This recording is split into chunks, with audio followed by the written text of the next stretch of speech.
Il faut d'abord comprendre que le but du bureau a changé. Aujourd'hui, on vient au bureau pour rencontrer ses collègues, pour débattre, pour suivre des formations. On remarque aussi que les employés souhaitent revenir au bureau pour rencontrer les clients et plus simplement passer d'un call à un autre.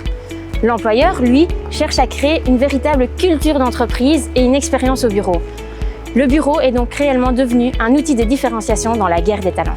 Donc je dirais que les services qui sont les plus importants sont ceux qui permettent de rassembler et de réunir le monde, mais aussi de faciliter la vie des employés, comme les douches, les lockers, les terrasses, les espaces verts ou encore un fitness.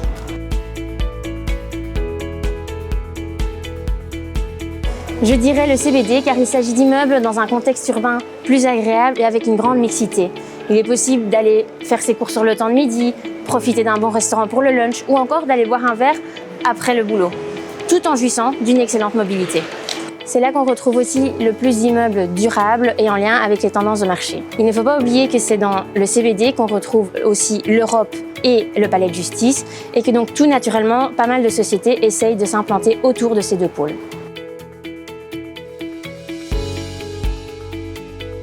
Dans mon cas, étant donné que je m'occupe principalement des petites surfaces, donc en dessous de 500 m² sur Bruxelles, je dois dire que le plus difficile est d'offrir des surfaces qualitatives à mes candidats locataires. Aujourd'hui, si quelqu'un cherche aux alentours de 250 m² dans le CBD, je vais systématiquement lui demander est-ce que l'option coworking est envisageable. Or, les sociétés gardent une mauvaise image du coworking.